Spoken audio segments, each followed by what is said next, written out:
जूना अखाड़ा में महामंडलेश्वर यति नरसिंहानंद महाराज को Z+ की सुरक्षा मिले, इसी मांग को लेकर कल से गाजियाबाद के जिला मुख्यालय के बाहर धरना स्थल पर यति महाराज के शिष्य आमरण अनशन पर बैठे हैं। आज महाराज जी खुद अनशन स्थल पर पहुंचे, उनसे बात करते हैं। जी महाराज जी, क्या कुछ कहेंगे? लगातार आपके जो शिष्य है मांग कर रहे हैं कि आपको Z+ की सुरक्षा मिले, क्या कुछ कहेंगे, क्यों आवश्यकता है? देखिए, मुझे सुरक्षा की आवश्यकता है या नहीं है ये तो सरकार देखे। हमारी जो मांग है, हमारी मांग हमारे शिष्य गए थे जनरल वीके सिंह के घर पे, क्योंकि वो हमारे सांसद हैं। एक प्रार्थना लेकर गए थे। जनरल साहब के जो वहां पे लोग बैठे हुए थे, उन्होंने इनका ज्ञापन लेने से भी इनकार कर दिया, मना कर दिया था। तो जनरल साहब हमारे सांसद होकर अगर हमारी बात नहीं सुनेंगे तो हम अपनी बात कहने जाएंगे कहां? हमारे सन्यासियों ने निर्णय लिया कि आमरण अनशन करेंगे। जाना तो ये अमित शाह के यहाँ जाते थे, लेकिन दिल्ली पुलिस ने वहां जाने नहीं दिया। अब ये जनरल वीके सिंह के घर पे आमरण अनशन के लिए जा रहे थे, लेकिन पुलिस और प्रशासन के अधिकारी जो है बीच में आके अड़ के खड़े हो गए। एक भी राजनीतिक व्यक्ति ने हमसे बात करने का प्रयास नहीं किया, लेकिन जनरल साहब के पक्ष में पुलिस और प्रशासनिक अधिकारी आके खड़े हो गए और फरमान सुना दिया कि आप जनरल साहब के यहाँ नहीं जा सकते। यहां बैठने के लिए कहा।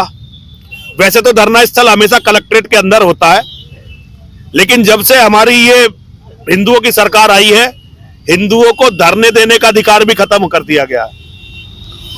तो ये इनसे सब मेरे शिष्य यहां आके बैठ गए। अब इन्हें यहां से भी उठाने के लिए पुलिस और प्रशासन अपनी पूरी शक्ति लगा रहा है। इनका टेंट उखाड़ के फेंक दिया। तो मैं केवल पुलिस और प्रशासन को यह बताने के लिए यहां आया हूं, अगर मेरे शिष्य मेरे सम्मान के लिए मर मिटने को तैयार हैं, तो जरूरत पड़ी तो मैं भी इनके सम्मान के लिए मिट जाऊंगा। और अगर मेरे शिष्यों को यहां बैठने में पुलिस और प्रशासनिक अधिकारियों ने दिक्कत की, तो फिर मैं योगी जी से जाके पूछूंगा कि भाई किस हैसियत से आपने हमारे धरना प्रदर्शन और शांतिपूर्ण अनशन के अधिकार को छीन लिया। फिर मैं ये बात योगी जी से पूछूंगा। और जब मैं योगी जी के पास जाऊंगा तो योगी जी को पता चलेगा कि हिंदुत्व के नाम पे केवल एक भाजपा या RSS नहीं है, और भी कुछ जिंदे लोग हैं जो खड़े हो सकते हैं। तो फिर मैं योगी जी के पास जाऊंगा। मैं प्रशासनिक अधिकारियों को, पुलिस अधिकारियों को यह बताने के लिए प्रेस वार्ता कर रहा हूं, हम तो मरे हुए लोग हैं, अपना पिंडदान करके सन्यासी बने, हमें अंतिम संस्कार की भी जरूरत नहीं है। तुम गोली मार के फेंक देना। मुलायम सिंह यादव ने भी तो कार सेवक मरवाए थे, तुम भी मरवा देना, क्या फर्क पड़ रहा है? कोई फर्क नहीं। हम मरने के लिए तैयार होकर यहाँ बैठे हैं, जब चाहो जब मार देना। तो महाराज जी, वजह क्या मानते हैं? जनरल साहब के आवास पर शिष्य आपके पहुंचे, ज्ञापन दिया, लिया नहीं? जनरल साहब का अहंकार, वो अपने जैसे छोटे मोटे आदमियों से नहीं मिलना चाहते। उन्हें लगता है कि भाई ये ऐसे लोग नहीं है जिनसे मिला जाए। हमारी आज भी हमने पुलिस अधिकारियों ने पूछा, हमने उनसे 3 बातें कही कि भाई जनरल साहब जो है, हम तो क्योंकि हमारे सांसद हैं, हमने उन्हें वोट दी है, वो खुद सपोर्ट मांगने के लिए हमारे पास एक टाइम आए थे 14 में। अब तो खैर वो बहुत बड़े आदमी हो गए, 19 में उन्हें आने की जरूरत नहीं पड़ी थी, लेकिन 14 में जब उन्हें कोई सपोर्ट नहीं कर रहा था, सबसे पहले वो डासना देवी मंदिर पहुंचे थे और संघ के सारे अधिकारी पहुंचे थे। तो भाई हम तो अपने आप को जनरल साहब का वोटर और जनरल साहब का की प्रजा मानते हैं। जनरल साहब कहते भाई हमें इनकी जरूरत नहीं है, ये तो बवाली लोग हैं, हमें इनकी कोई जरूरत ही नहीं है, ये ना हमसे कोई उम्मीद करें ना हमें वोट दें, आगे बात खत्म हो गई।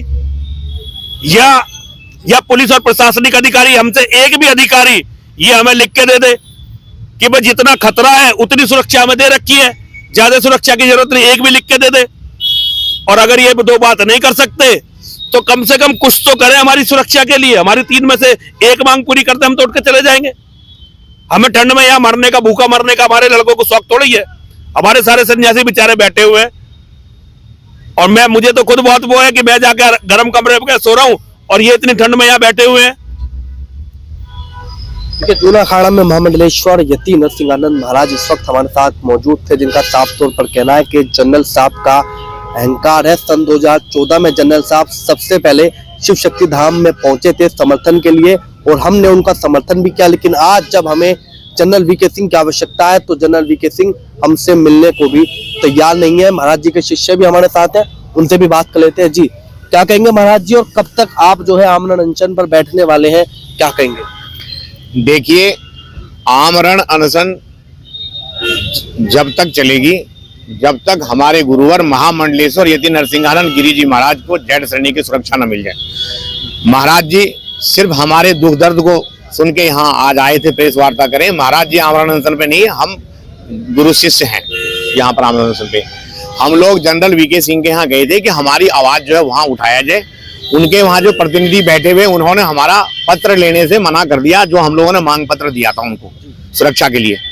और इसके बाद हम लोग कल बीत गया है 28 तारीख को, हम लोग जनरल वीके सिंह के इससे मतलब तरीका जो है उनका हम लोगों के साथ व्यवहार, उनके वजह से हम लोग उनके घर पर जाके धरना देना चाह रहे थे, आमरण अनशन करना चाह रहे थे।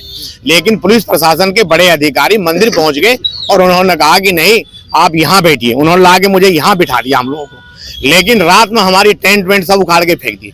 हम सुबह आए यहाँ पर तो देखा हमारा सब कुछ गायब है। बहुत क्रोध भी आया, हम गए, फिर हम लोग रोड पे बैठ के रोड जाम कर दिए। तो हमारा मानना ये है कि जब तक देखिए सनातन है, संत है तो सनातन है।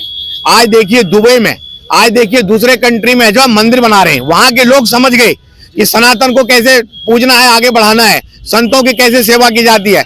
लेकिन क्या ये बात जो है जनरल वीके सिंह को समझ में नहीं आ रही, जो पूरा विश्व लोग आज सनातन को अपना रहे। ये अहंकार है जनरल वीके सिंह का।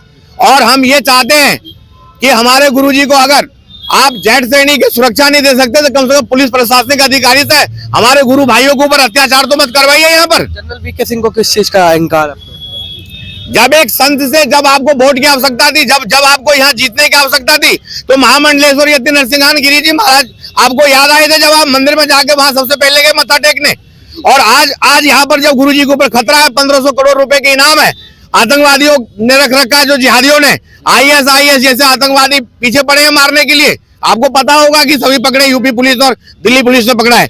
उसके बावजूद जनरल वीके सिंह जी को कोई पता ही नहीं है और पार्टी के लोग नहीं आए, उसके प्रतिनिधि नहीं आए हम लोग के पास मिलने। पुलिस प्रशासन के द्वारा हम पे दबाव डालाकर यहाँ पे धरना खत्म करवाना चाह रहे। ये बर्दाश्त नहीं करेंगे और जब तक दम है, जब तक सांस है, तब तक हम बैठेंगे। अगर हमारे गुरुजी को जेड श्रेणी की सुरक्षा नहीं मिली तो हम लोग यहीं अपना प्राण त्याग देंगे। देश के गृह मंत्री अमित शाह से मिलने की कोशिश की, दिल्ली पुलिस ने आपको रोक दिया। जनरल साहब के यहाँ पहुंचे, पुलिस ने आपको रोक दिया। क्या लगता है अगर पुलिस क्यों नहीं चाहती आपको सुरक्षा देना, सरकार क्यों नहीं चाहती देना? देखिए पुलिस प्रशासन जो है वो सरकार के कहने पर चल रही है। जनरल वीके सिंह केंद्रीय मंत्री है, अभी यहाँ के सांसद है, उन्होंने जो है पुलिस पे दबाव बनाकर यहाँ से धरना रात टेंट वगैरह उखड़वा दिए यहाँ से। ठीक है, अमित शाह जी के यहाँ गए थे हम लोग, हरिद्वार के हर की पेड़ी से पदयात्रा करते हुए गए थे। गाजीपुर बॉर्डर पर भारी पुलिस बल के साथ हम लोगों को रोक दिया गया। हम लोग वहां आसमान के नीचे धरना बैठे सर्दी में, और 2 सन्यासी को आदेश हुआ गृह मंत्रालय के, वहां पर 15 दिन का आश्वासन दिया कि 15 दिन के अंदर अंदर हम विचार करके और जो है जेड श्रेणी की सुरक्षा के लिए वो करेंगे। लेकिन अभी तक कोई भी व्यवस्था नहीं हुई है, इसलिए हम लोग बड़े दुखी हैं इन सरकार से और हम यहाँ बैठे हुए हैं। देखिए यति महाराज के शिष्य इस वक्त हमारे साथ थे, जिनका साफ तौर पर कहना है कि जनरल वीके सिंह अपने अहंकार में चूर है और जो गाजियाबाद का पुलिस प्रशासन है वो जनरल वीके सिंह के दबाव पे है। साफ तौर पर महाराज जी के जो शिष्य है उनका कहना है कि जब तक यति महाराज जी को Z+ की सुरक्षा नहीं मिलेगी तब तक हम आमरण अनशन पर बैठे रहेंगे, चाहे हमें अपने प्राण ही क्यों ना त्यागने पड़े। अब सवाल ये खड़ा होता है कि क्या केंद्र की सरकार यति महाराज जी को Z+ की सुरक्षा देगी या फिर यति महाराज के शिष्य अपने गाजियाबाद धरने स्थल पर प्राण त्यागेंगे? ये तो आने वाला समय ही बताएगा। कैमरा पर्सन दीपक कुमार के साथ सिटी न्यूज के लिए मैं विशाल रावत।